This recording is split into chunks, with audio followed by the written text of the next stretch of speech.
pesan-pesan penting dan besar semacam itu dicicil Bang, diecer. Oke.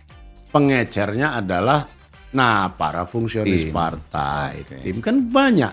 Nggak mungkin urusan sebesar ini dibebankan kepada Pak Ganjar dan Pak Mahfud berdua orang, nggak mungkin. Jangan kita berpikir kayak 30-40 tahun yang lalu negara kita miskin terus. No, negara kita ini makin makmur, di seluruh dunia juga semakin diakui. Jadi kita ini negara yang cukup kaya, setidak-tidaknya cukup kaya untuk membiayai fasilitas-fasilitas publik semacam itu. Puskesmas yang bagus, sekolah yang bagus, jalan raya yang bagus, jembatan dan seterusnya, air bersih dan sebagainya. Tapi semua itu belum terwujud dengan baik. Kenapa? Karena duitnya dicuri. Korupsi itu sesuatu yang otomatis buruk. Belum tentu di mata orang-orang itu. Kalau kita lihat preferensi pemilih, pemimpin seperti apa yang paling mereka inginkan, yang anti korupsi tidak pernah nomor satu, Pak.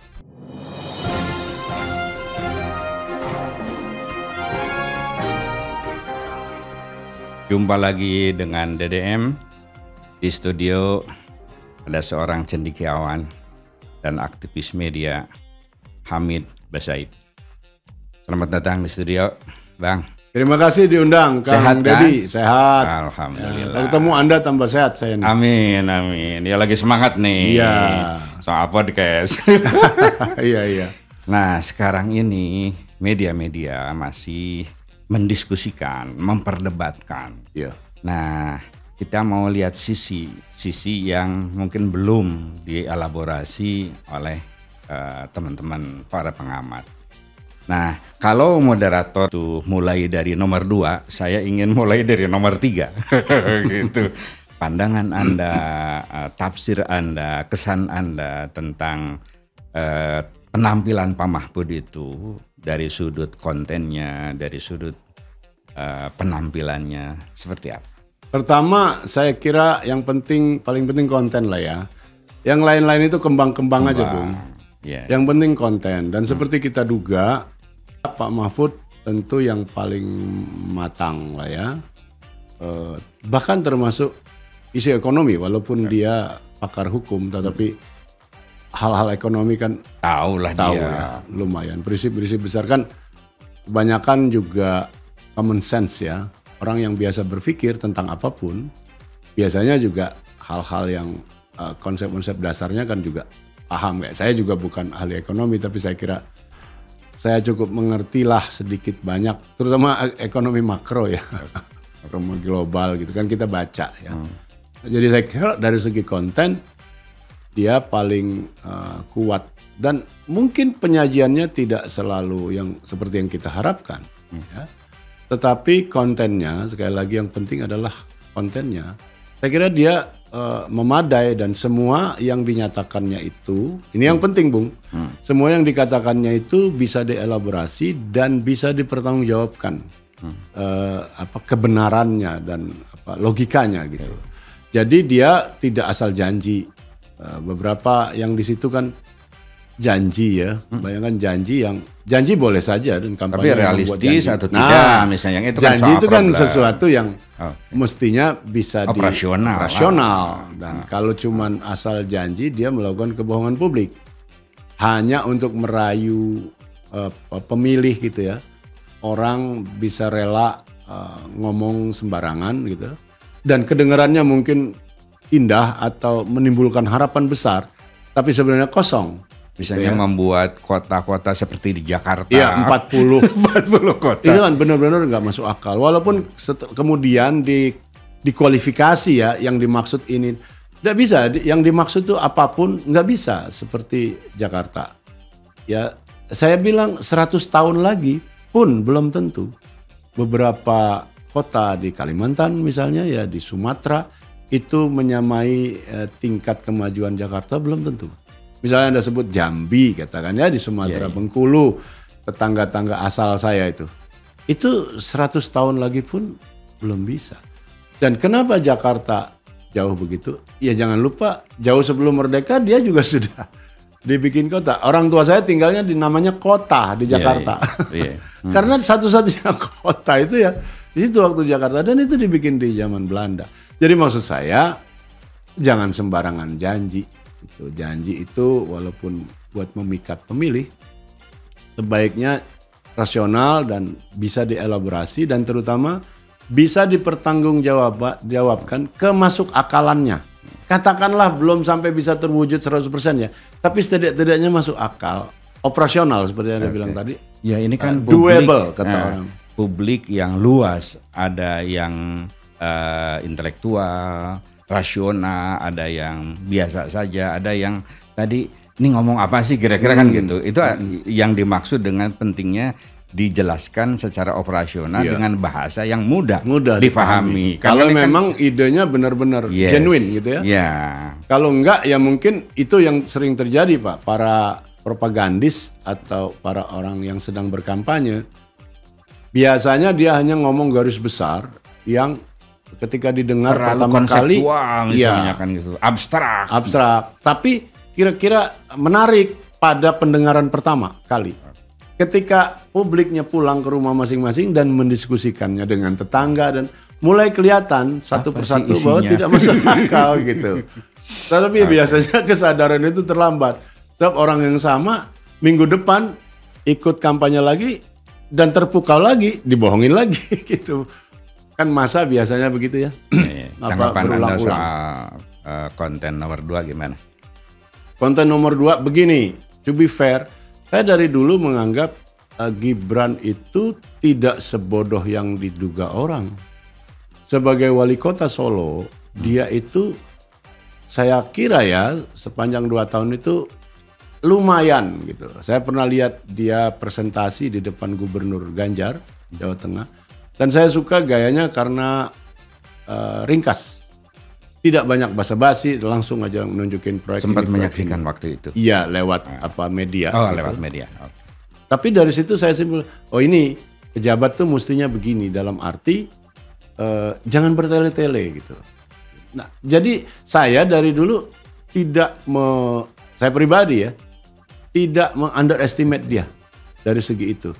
Bahkan dari segi umur, 36 tahun bukan usia yang muda, Bung. Itu usia yang wajar. Saya selalu bilang, itu Pak Syahrir umur 36 udah jadi Perdana Menteri. Menteri-menterinya di zaman dia itu umur awal 30-an gitu. Rasidi umur 31, Maria Ulfa umur 31. Beberapa jenderal waktu itu umur 20-an. Misalnya Pak Harto waktu nyerang Jogja itu kan umur 29. Ya, doesn't matter lah gitu ya. Doesn't matter kalau soal umur itu, apalagi kalau di luar negeri ya.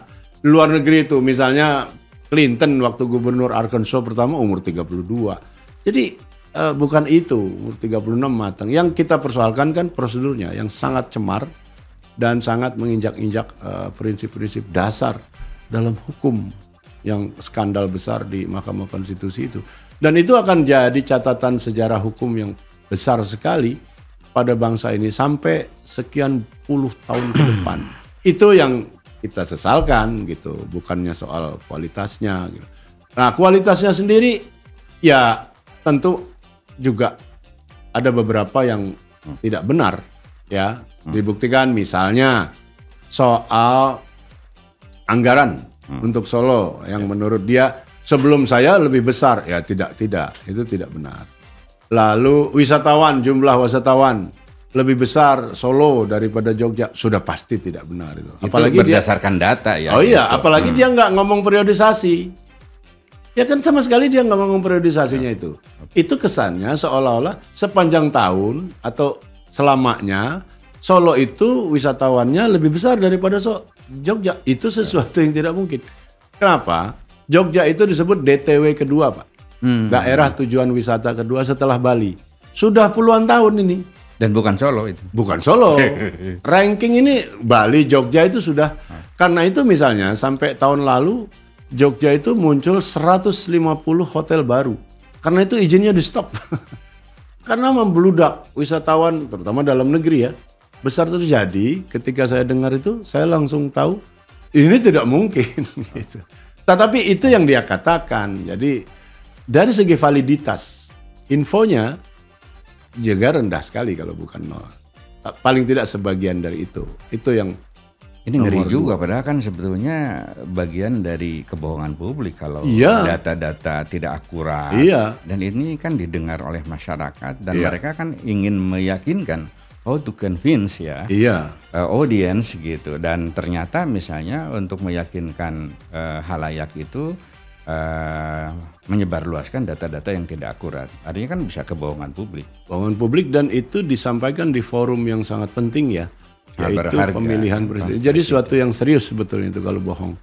Iya, tapi kembali itulah selalu yang saya sesalkan. Selalu saya akhirnya kita kembalikan pada skandal di Mahkamah Konstitusi itu. Itu jadi semacam benchmark keburukan. Apa-apa dibandingkan dengan itu jadi kurang buruk. Termasuk bohong-bohong kayak gini di forum seperti itu ya. Saya kira orang nggak akan terlalu peduli, apalagi buzzer masing-masing kan, yang satu nyerang, pembelanya juga kan banyak dan mengajukan berbagai macam dalih, alasan yang akhirnya kata orang nih post truth ya. Anda mempelajari itu dengan baik sebagai ahli komunikasi massa, dan ini yang terjadi itu. Kebenaran itu sudah lewat lah, dan kebenaran tuh makin relatif deh. Acak-acakan lah intinya ya, tumpang tindih. Itu yang saya kira terjadi. Bagi politisi mungkin kebohongan publik itu bukan sesuatu yang sangat fundamental. Itu bagian dari strategi. Bagian dari strategi Iya. ya. Itu umum sekali, itu seluruh dunia Pak. Oke, jadi kita lihat keluar sebentar. Debat di Amerika juga begitu. Gitu. Iya banget, apalagi Donald Trump ya. Donald Trump kan banyak sekali berbohong, dan puncaknya dia menyerbu gedung Kongres kan. Itu kan atas komando dia. Dan untuk itu dia lagi diusut. Sekarang ada 5 isu besar. Isu hukum ya, yang dia akan pasti menjerat dia.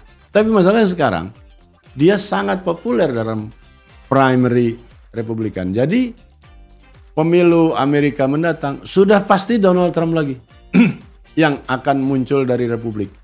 Karena yang kedua setelah Donald Trump itu siapa? DeSantis, Roy DeSantis ya namanya. Itu kalah mungkin udah di atas 40 poin. Bayangkan, jadi, nah apalagi yang di bawah DeSantis ya, udah nggak kehitung lah. Yang pesaing terdekatnya aja udah jauh sekali. Nah, ya kadang-kadang kita putus asa Kang Deddy bahwa jangan masa ini di mana ya begini. Belanda kita lihat lagi, si siapa? Geert Wilders, ya kan anti-Islam. Sangat anti-Islam ngomongnya, dia rasis dan partainya juga nggak besar, dia dapat 30-an% kali totalnya ya, mungkin dengan koalisinya, tapi dia yang bakal jadi nih. Jadi orang semacam itu ya dipilih. Banyak sih ya contohnya. Jadi ya dari segi itu bangsa kita pasti bukan yang terburuk. Atau Filipina yang dekat. Coba ya, anak Marcos bau-bau, dan kalau ada acara-acara penting dia sengaja nggak hadir, absen, nggak ada masalah. Dan wakilnya anaknya Duterte yang bikin unlawful killing, beribu-ribu orang, penjahat dibunuh begitu saja kayak Petrus kita tahun 80-an. Nah, mereka lah yang sekarang terpilih gitu. Oke, tapi dari sudut positioning pesan misalnya, kan yang satu jualan perubahan, yang satu keberlanjutan. Nah, yang satu lagi penegakan hukum, terutama yang di dan perbaikan. Nah, itu nyampe nggak ke publik? Itu yang terus terang saya cukup ragu. Ya, jadi mestinya memang pesan-pesan penting dan besar semacam itu dicicil, Bang, diecer. Okay. Pengecernya adalah para fungsionis partai, tim kan banyak. Nggak mungkin urusan sebesar ini dibebankan kepada Pak Ganjar dan Pak Mahfud berdua orang, nggak mungkin. Jadi ini kemudian harus di breakdown, diturunkan, lalu disebarluaskan oleh lapis-lapis kedua, ketiga sampai lapis ke-20 mungkin. Itulah yang mestinya mereka lakukan gitu. Tapi pesan penegakan hukum itu kelihatan urgent dan ya posisinya jelas gitu. Pasti. Gitu, kan. Sebab dan dalam hal ini kan Pak Mahfud itu otentik banget. Ya, tidak bisa dia diragukan. Ya, kalau soal penegakan hukum, semua orang tahu, mereka yang mengerti kehidupan pribadi juga tahu bahwa orang ini benar-benar sungguh-sungguh dalam soal penegakan hukum, karena dia tidak pernah tersandera dengan isu apapun, karena dia nggak punya kepentingan pribadi, nggak punya interest pribadi. Ya saya mengenalnya cukup dekat ya selama 40 tahun. Jadi saya bisa memastikan itu. Masalahnya kembali, rakyat banyak, massa itu yang Anda sebut tadi, lapisan-lapisan tadi, mungkin tidak terlalu memahami juga arti penting dari penegakan hukum. Apa itu penegakan hukum? Kan gitu. Okay. Sama juga dengan korupsi, Bung. Kan korupsi itu kita begitu banyak dibicarakan orang, tapi orang sampai sekarang. Jadi korupsi itu kan makanan kita nih, kelas menengah terdidik ya katakan ya. Kita taken for granted bahwa korupsi itu sesuatu yang otomatis buruk. Belum tentu di mata orang-orang itu. Lihat aja, ya Anda lihat memang nggak enak fakta ini diungkap, tapi harus diungkap. Anda lihat semua survei, hampir tanpa kecuali, di tingkat nasional maupun di tingkat daerah. Tingkat daerah maksud saya buat pemilihan gubernur atau pemilihan bupati. Kalau kita lihat preferensi pemilih, pemimpin seperti apa yang paling mereka inginkan, yang anti korupsi tidak pernah nomor 1, Pak. Bisa nomor 4, nomor 5. Cukup kecil, 12-17% saja yang menginginkan. Itu artinya apa? Ya orang-orang kayak kita ini 12% itu gitu. Yang lainnya bukan, Pak. Mohon maaf. Jadi, tapi kan kalau ditanyakan kepada mereka, apakah hak Anda itu kalau dikorupsi? Nah, kan bagaimana cara bertanya? Apakah Anda ingin anak Anda sekolah di gedung yang bagus, yang kokoh, yang gak bakal rubuh? Mau dong, itu. Iya, apakah kan nggak kepengen transportasi publik yang bersih, yang aman? Mau pasti. Itu kalau Anda mau itu, bantu saya. Itu namanya negara kita ini bukan negara miskin. Jangan kita berpikir kayak 30-40 tahun yang lalu negara kita miskin terus. No, negara kita ini makin makmur, di seluruh dunia juga semakin diakui. Jadi kita ini negara yang cukup kaya. Setidak-tidaknya cukup kaya untuk membiayai fasilitas-fasilitas publik semacam itu. Puskesmas yang bagus, sekolah yang bagus, jalan raya yang bagus, jembatan dan seterusnya, air bersih dan sebagainya. Tapi semua itu belum terwujud dengan baik. Kenapa? Karena duitnya dicuri. Jadi itu semua karena duitnya dicuri, duit rakyat dicuri. Baru dengan cara itu orang tahu, oh itu namanya korupsi. Dalam istilah saya, korupsi harus diberi human face, harus dilihat kan secara konkret sehingga dia relate. Ya, saya lumayan lah, saya mengedit 4 jilid buku tentang judulnya Mencuri Uang Rakyat. Itu lebih konkret. Ya, itu 4 jilid yang biayai UNP dulu saya Pak, dengan Pak Nono Makarim, dengan Richard Holloway dulu. Ada edisi Inggrisnya juga.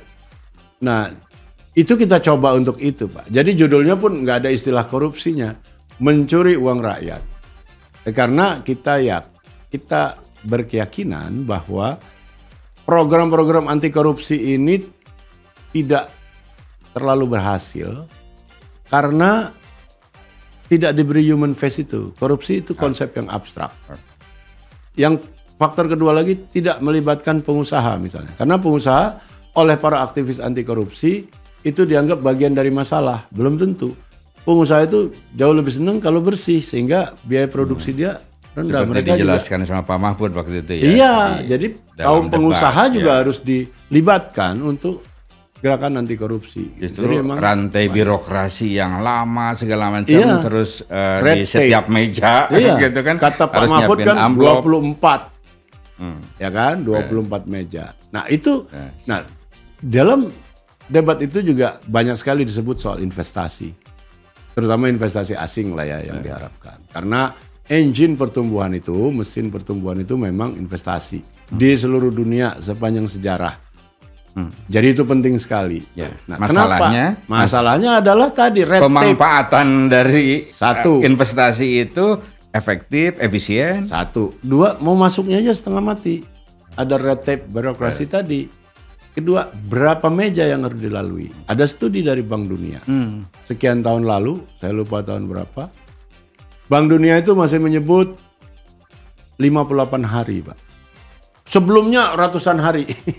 Jadi kalau saya punya duit, saya mau buka pabrik, misalnya di Indonesia, saya datang ke pejabat-pejabat berwenang, investasi lah segala macam, menteri ini. Berapa lama? Itu bisa 7 bulan, 6 bulan sebelumnya.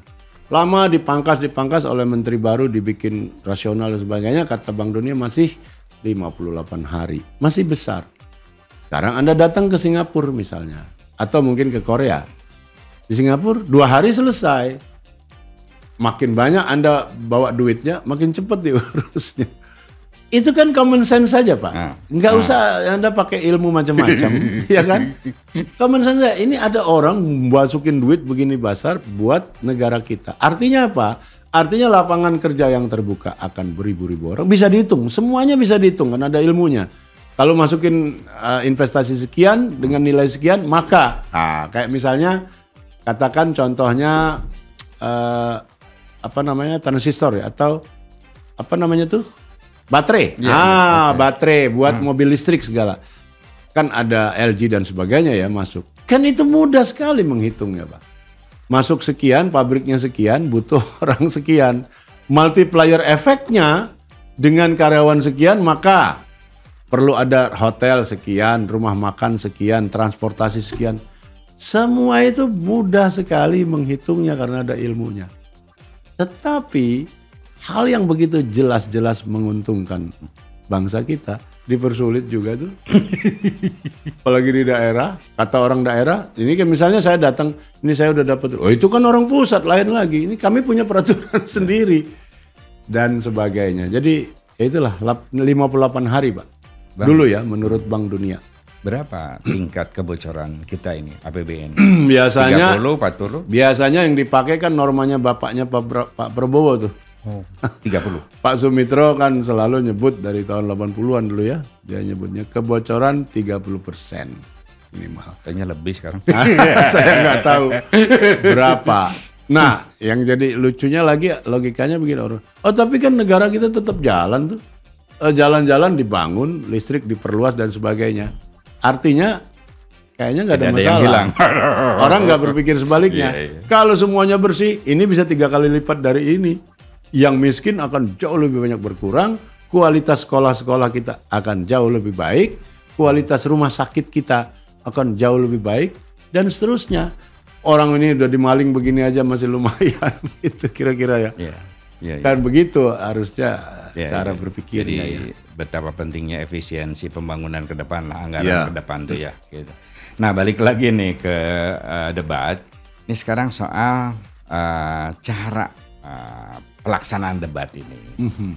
Apakah ada sesuatu yang menjadi catatan-catatan kita untuk ke depan gitu. Ya. Misalnya kenapa tiba-tiba nomor 2 didahulukan gitu. Ya. Atau ada kecurigaan kenapa misalnya mic-nya itu ada 3H gitu. Ini gimana ya? Iya itu pinggiran-pinggiran ya. Tetapi saya kira hal yang paling mendasar menurut saya adalah debat yang sudah 2 kali kita lalui ini. Dengan sedih saya simpulkan bahwa ini mencerminkan rendahnya trust di antara kita sebagai bangsa. Kelihatannya ini bombastis, tapi mari kita lihat apa yang terjadi. Di mana-mana di negara demokratis, misalnya, debat itu biasa saja, Pak. Seperti kita dulu, tahun berapa? 2014 ada panelis yang ngomong, oke lah, pertanyaannya lingkupnya dispakatif, masih bisa dimengerti itu. Jangan membuat para kandidat ini kelabakan ditanya yang enggak gitu, yang bukan-bukan. Oke, disepakati oleh panitianya. Lingkupnya misalnya ekonomi ini, ekonomi diuraikan ini ada lingkungan hidup. Oke ya, jangan keluar dari rel ini, fine. Kalau enggak itu siapapun akan kerepotan. Sepintar apapun orang pasti nggak bisa jawab. Oke. Tetapi kan lebih natural tuh, lebih langsung, ada interaksi. Sekarang apa? Dibikinlah yang disebut panelis itu cuma Hanya bikin buka. nanya dan bikin pertanyaan. Dia mereka berdiskusi mungkin berapa Buka hari. pertanyaan, Habis selesai. itu dibuka pertanyaan, harus diundi lagi. Artinya apa? Kan di balik itu ada ketidakpercayaan yang luar biasa.